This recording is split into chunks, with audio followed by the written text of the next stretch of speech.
Fala aí, pessoal, vamos iniciando mais um acompanhamento mensal. Vamos falar um pouco sobre o BTLG, que é um fundo que ele tem um delay de 2 meses. Então o relatório, ele está apresentando o relatório agora em janeiro referente a novembro, mas eu já vou trazer um fato relevante que sai agora em janeiro, que provavelmente vai ter mais informação nos próximos relatórios, que é muito importante inclusive. Mas vamos para o relatório, e aí eu queria começar falando que dando os parabéns para o BTG, porque cada relatório que tem, pelo menos nos últimos 3, se eu não me engano, assim, é um relatório melhor que o outro. Também acho que eles tomaram tanta pancada de quem analisa a fundo, porque o relatório era muito fraco.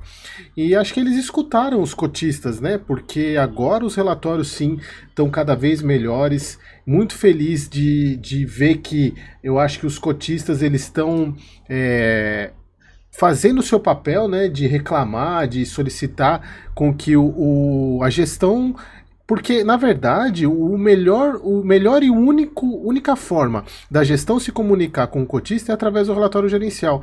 E se ele não é um bom relatório, como é que o cotista vai ter confiança para investir? E cada vez mais o BTG vem se mostrando que está escutando os cotistas. O relatório está muito bom, esse desse mês está excelente. E a única coisa que ainda tá que o BTG está devendo é essa questão aqui, né? Porque é o relatório de novembro. Não custa nada já ter colocado de dezembro, né? Só colocar o estagiário lá para trabalhar um pouquinho mais. Mas assim, é uma coisa de cada vez. A gente também não pode pedir muito, né? Muito de uma vez. Bom, então o relatório agora do BTLG de novembro, que é referente a novembro, sai agora em janeiro. Então aqui o pagamento já foi feito, né? Em dezembro, 0,76 por cota. Quantidade de emissões 12. Ele cobra 0,90 de taxa, então aqui você já sabe, né? Então não tem muito que alongar nisso. 2,8 bi de patrimônio. Ainda não incluíram os resultados da última emissão. Valor de mercado 100,76, que fechou em novembro, então é bem desatualizado, né? Deixa eu ver até quanto que está atualmente o BTLG, só para vocês terem uma noção. Aqui agora no começo de janeiro, 104,8, então está acima, quase 4% acima do que mostrando aqui. Cota patrimonial 99,05, último rendimento, como eu falei para vocês, 76 centavos, 260 mil investidores, dividend yield de 9,1, ele está até acima do que a média dos imóveis dos fundos logísticos, o que é bem bacana. 22 imóveis, ainda não está considerando as novas compras do fundo. Um prazo médio dos contratos de 5 anos, vacância de 2% e ABL de 666, ou seja, não mudou nada em relação ao mês passado, mas tem bastante informação para a gente discutir agora. Então, pessoal, começando aqui, deixa eu até dar um zoom maior nessa parte aqui. Bom, aqui como vocês podem ver, pessoal, peraí, deixa eu só tirar essa parte aqui isso. Então olha só, aqui o fundo ele distribuiu os 76 centavos, como eu falei para vocês, dividend yield de 9, e aqui começando alguns fatos relevantes. O primeiro ponto que eu acho muito bacana, e assim, isso mostra a preocupação da gestão, e é o que me deixa mais contente, inclusive, de ser cotista do BTLG, é reduzir dívida. Quando um fundo tem dívida, por mais que a dívida do BTLG seja tranquila, é sempre importante reduzir dívida. Então, quando o fundo reduz dívida, eu fico muito tranquilo, muito feliz. Então, eles publicaram esse fato relevante do dia 18, que é esse daqui. Eu tô com os fatos relevantes aqui para vocês. Deixa eu só meu celular fazer apitando aqui. Então, esse fato relevante aqui foi de 18. Opa, deixa eu pôr minha setinha aqui. Cadê? Aqui, foi de 18 de dezembro. Então eles quitaram, olha só, eles quitaram um CRI de 60 milhões, que era o único CRI da carteira que ainda era indexado ao CDI. Agora os outros 3 que tem IPCA, então eles reduziram bem a alavancagem do fundo. Olha, saiu de 7,2 para 5,3, muito legal isso. Eles colocam aqui que com a realização do referido pagamento, o fundo deixará de pagar despesa financeira, o que correspondia a 0,2 centavos por cota. Então, assim, parabéns BTG, continue quitando as dívidas, é muito importante isso. Continuando aqui, a questão o fundo lavrou a escritura de venda do imóvel BTLG Dutra, recebendo assim o saldo de preço de 40 milhões concluindo a transação, o montante total foi de 81 milhões, 23% acima do seu valor patrimonial, resultando um lucro de 23 milhões e um ganho de capital de 40%. Vamos dar uma olhada no fato relevante, tá aqui, ó. Em complemento aos fatos relevantes divulgados em setembro e agosto, né, o fundo lavrou a escritura de compra e venda referente à alienação do imóvel BTLG Dutra. Aqui falando ao lucro, corresponde a 23 milhões, o que dá 83 centavos por cota, dos quais 50 já foram distribuídos, então ainda tem mais dinheiro para a gente receber aí dessa venda, tá? Então bem bacana isso também. Agora aqui, mais recente, aquilo que eu já falei no relatório passado, que já é resultado da última emissão do fundo, que foi a compra de imóveis de 760 milhões, que são 2 ativos de Cajamar, 1 em Campinas. Essa transação adicionou 233 mil metros quadrados de área locável, ainda não está mostrando lá, como eu mostrei para vocês, ainda não está, sendo 70% dentro do raio 30. A gente daqui a pouco vai ver um pouco mais dos imóveis que eles colocaram nesse relatório, tá bem bacana, em que eles colocaram os principais inquilinos, Açaí, Amazon, Claro, Mercado Livre e Fenza, bem legal isso. E eles colocam aqui que, conforme já mencionado no relatório anterior, o imóvel de Campinas possui um projeto aprovado para expansão de 74 mil metros quadrados aqui, do valor total da transação 440 milhões foram pagos no fechamento e o saldo corrigido pelo IPCA será pago em 18 meses, então aqui é dinheiro da emissão sendo usado. Aqui eles colocam de 15% o yield estimado e 9,2 de cap rate, o que é bem interessante. Aqui o fato relevante, só para vocês verem que é em continuação do fato relevante que eu mostrei para vocês no último relatório. Aqui falando da questão do pagamento de 440 milhões, o cap rate de... Cadê o cap rate de...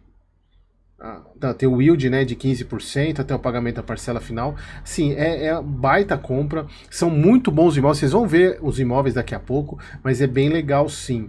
E aqui a parte de parte comercial, que o fundo concretizou a reposição de locatários para o módulo do BTLG de Guarulhos, e essa nova locação representa uma expansão por parte do locatário SAS, a plataforma de educação, com um contrato de 60 meses e um preço 23% superior praticado anteriormente. Isso aqui também tem a ver muito com o revisional dos contratos. Nossa, agora que eu tô vendo, ficou cheio de setinha aqui o meu relatório gerencial, mas é importante para vocês entenderem aqui. E aqui, pessoal, a gente vai começar a falar um pouquinho sobre alguns pontos que, olha só, o fundo, ele manteve o guidance dele de distribuição de 0,76, porém, como vocês podem ver, ele teve um aumento na receita imobiliária, mas acho que vai ser mais fácil ver na parte da DRE. Deixa eu ir para a DRE, porque aqui mostrando que ele está na parte do guidance, continua, o guidance é de 74 a 78, ele está distribuindo bem na meiuca, mas vamos para a DRE, que acho que fica mais fácil da gente observar. Que DRE é fantástica, eu acho que é a melhor, não tem DRE melhor que eu tenha visto até agora. Que DRE é fantástica, mostrando exatamente o que é parte operacional, o que não é operacional. Lembra, quem assistiu o vídeo do HTMX, que acho que eu soltei na segunda-feira, eu mostro essa questão do cálculo, o que a gente usa para calcular o de fato precificar o fundo, que é basicamente o NOI, ou a gente pode chamar de NOI, ou Funds of Foreign Operation também, é uma outra maneira de a gente chamar esse resultado, porque aqui a gente entra com a parte não eventual, quer dizer, desculpa, eventual, que são a parte de lucro de vendas, né, que é essa parte aqui. Então, um ponto que me chamou a atenção, que é o que eu quero levantar para vocês, a lebre. Olha só, o fundo, ele diminuiu a receita de locação. E ele se desfez de imóvel, vai se desfazer desse... Aí, eu até tenho que mostrar aqui para vocês um fato relevante, esse fato relevante aqui, que saiu agora em janeiro, que é, olha só aqui, ó, a venda... Cadê? Deixa eu pegar aqui. Ó, celebrou o memorando de entendimentos não vinculantes para a potencial venda de imóveis, visando a totalidade da participação em 2 ativos do seu portfólio. Aqui não está falando como sai. Isso aqui não é nenhum fato relevante, tá, pessoal? Isso aqui foi um comunicado ao mercado. Então, por não ser um fato relevante, ainda não tem informação de quais são os imóveis que estão sendo vendidos, tá? Então, aqui mostrando. Provavelmente ele vai gerar um lucro bacana aqui para pagar para os cotistas, mas o que eu estou chamando a atenção aqui? A questão é a seguinte, ele tem diminuído mês a mês, como vocês podem ver, a receita. E aqui, olha, opa, passei, deixa eu voltar aqui que eu passei. Olha só aqui embaixo, deixa eu dar um zoom aqui para ficar mais fácil de ver, olha só. Aqui, ó. Olha só, o resultado do fundo de outubro e novembro foi menor do que o distribuído. Ou seja, ele usou reserva, ele está usando reserva do que ele acumulou, principalmente com as vendas que ele fez. Lembra que eu falei que na venda do Dutra ainda tem 50% para distribuir? Então ele está usando isso para manter o guidance de distribuição dele. Qual que é a minha lebre que eu quero levantar para vocês aqui? Se essas vendas vão continuar impactando na questão da diminuição da receita do recorrente, que é a locação, que é o principal objeto do fundo. Obviamente ele está comprando novos imóveis agora também, mas o que a gente precisa acompanhar é porque, obviamente não está mostrando aqui, mas a gente teve algumas vendas que parece que, se você for analisar assim, especulando um pouco, dá a impressão que se torna uma receita fazendo parte da receita do fundo, e não como uma receita não operacional, que é a venda. Então a gente tem que ficar esperto com isso. Ele só tem agora 8 centavos de resultado acumulado, vai aumentar provavelmente com essa venda que ele deve anunciar nos próximos relatórios. A gente precisa saber que venda de qual imóvel foi, como vocês podem ver aqui no fato relevante. Não fala que imóvel que eles só falam que é um no estado da Bahia e outro de São Paulo. A gente pode até suspeitar da Bahia, quando a gente chegar lá na parte dos imóveis, a gente pode até dar uma olhada para ver que imóvel poderia ser, mas São Paulo não tem como saber. São Paulo é a maior fonte de imóveis do fundo, a gente não tem como saber quais são os imóveis. Então eles estão colocando aqui que, dadas as questões de confidencialidade, ainda não tem mais informação. Então assim que sair a informação eu venho falar para vocês, ou possivelmente no próximo relatório. Então é isso que a gente tem que observar, tá, pessoal? Porque é o seguinte, como a DRE é boa assim, fica fácil da gente ter essas visões. Quando a DRE não tem essas informações, a gente tem que ficar chutando. Então é importante a gente observar que a receita operacional ela diminuiu, como vocês podem ver, 13 milhões, de 14 para 13 milhões, diminuiu 1 milhão. Então a questão é essa, né? Então ele teve, obviamente, ele tem uma questão de ajustes aqui de caixa na parte de rendimento do caixa dele, que suplanta isso, mas de qualquer maneira o resultado do fundo está sendo o segundo mês novamente que é menor do que o que foi distribuído. Então a gente tem que observar esse ponto aqui. Então aqui, pessoal, nada mudou, porque ele não incluiu as questões dos imóveis novos ainda, não incluiu. Então agora em 2024, 19% vai ser revisionado, tem as revisões dos contratos, a maioria dos contratos vence depois de 2027, 82% da ABL em São Paulo. Aqui a parte das receitas, né, não tem muita ocupação, que diminuiu um pouquinho, né, quer dizer, aumentou um pouco a ocupação, diminuiu um pouquinho a vacância, como a gente falou no começo. Parte de receita IPCA, aqui são os inquilinos, tipos de contrato. Isso não mudou nada do mês passado para esse, tá? A parte de caixa, ele está com 791 milhões, só que ele já gastou 440. Então ele está com a alavancagem de 167, que a gente vai falar dela daqui a pouco. Então ele está com caixa livre ainda saudável de 184 milhões. Aqui a parte dos imóveis também não mudou nada, porque não foram incluídos imóveis novos ainda do fundo.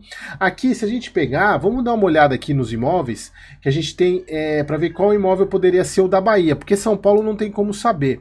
Então se a gente pegar, ó, tem Santana, São Paulo, Ambev, provavelmente tem esses dois aqui, ó, tem o BTLG Camaçari e o BTL Ambev. A gente precisa saber qual desses dois imóveis que foram vendidos aqui, a gente não sabe. Se a gente pegar aqui, olhando até pelo valor, qual é o fato relevante? Olhando pelo valor, é que não dá para saber qual que é o valor de quanto que é de cada um, para a gente até poder fazer um cálculo de preço por metro quadrado aqui, para poder chutar qual imóvel seria. Mas eu tô apostando que seja esse imóvel aqui, tá, pessoal, de Feira de Santana, da Ambev. Tá, que está entrando nessa venda, então a gente vai saber no próximo relatório, tá?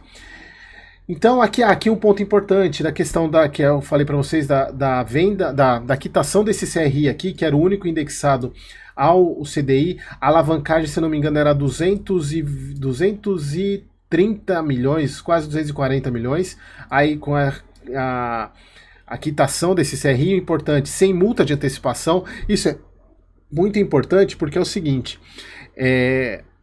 quitar antecipadamente uma dívida é bom para quem é devedor, mas não é bom para o credor. Por quê? Porque o credor, o lucro de um empréstimo vem dos juros e da correção monetária. Então, se você antecipa o pagamento, você devolve o dinheiro que você emprestou, por exemplo, você está ganhando menos. Porque você que empresta o dinheiro, seu dinheiro você emprestou 10 e quer ter os 10 de volta. Qual que é o seu lucro? É, por exemplo, você colocar 2.000 de lucro, de juros. Então, o seu lucro nessa operação de empréstimo são os 2.000.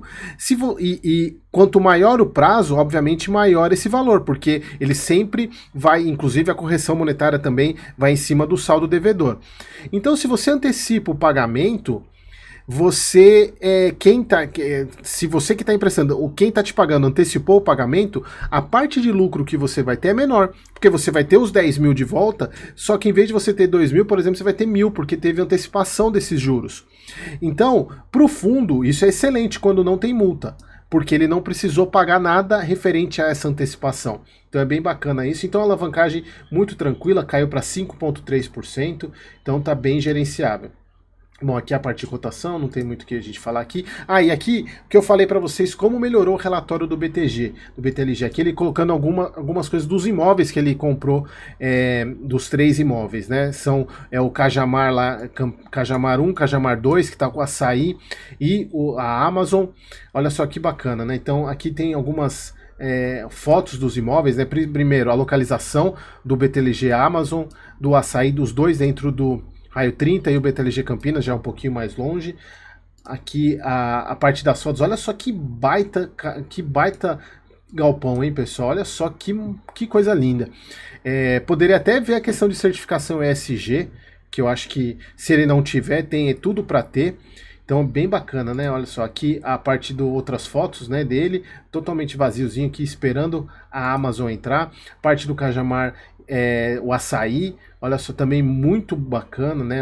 Eles até gostam de colocar essas questões mostrando a fotinho para deficiente, bem bacana, né? Aqui outras fotos dele também. Aqui o Campinas 2, também bem bacana. Aqui a parte que tem de expansão, que eu falei para vocês, essa parte de 74 mil metros que tem para expansão. Até a gente consegue ver ela por aqui também, ó, que dá para ver a expansão, bem bacana, né? Então, aqui só mostrando como é que o BTLG atual e o BTLG pós aquisição, a qualidade dele, olha só, vai de 89A para 92% A, aumenta para São Paulo de 77 para 87, bem legal, né? Assim, mostrando, e aqui a questão dos inquilinos, né? A entrada da Amazon é sempre um ponto importante. E é isso aí, pessoal, encerrado o relatório. Então, eu queria até a opinião de vocês, o que vocês estão achando do relatório do BTLG. Para mim, está sendo um dos melhores que eu tenho visto, e na minha opinião, o BTLG está se consolidando como o segundo melhor fundo de logística, obviamente ainda abaixo do HGLG, mas a diferença diminuiu bastante. Antes eu colocava o HGLG muito lá no topo, e o BTLG, cada mês que passa, ele tem melhorado bastante. É um negócio que a gente tem que avaliar essa questão da receita imobiliária tá caindo, e vendo se essa questão de ele precisa vender para manter a operação, porque obviamente se ele vende, você tem o lucro e você mantém o pagamento, só que a principal fonte de receita do fundo é a locação. Então se ele não tem imóvel, o que ele vai alugar? Então a gente tem que acompanhar isso, e espero você no próximo vídeo.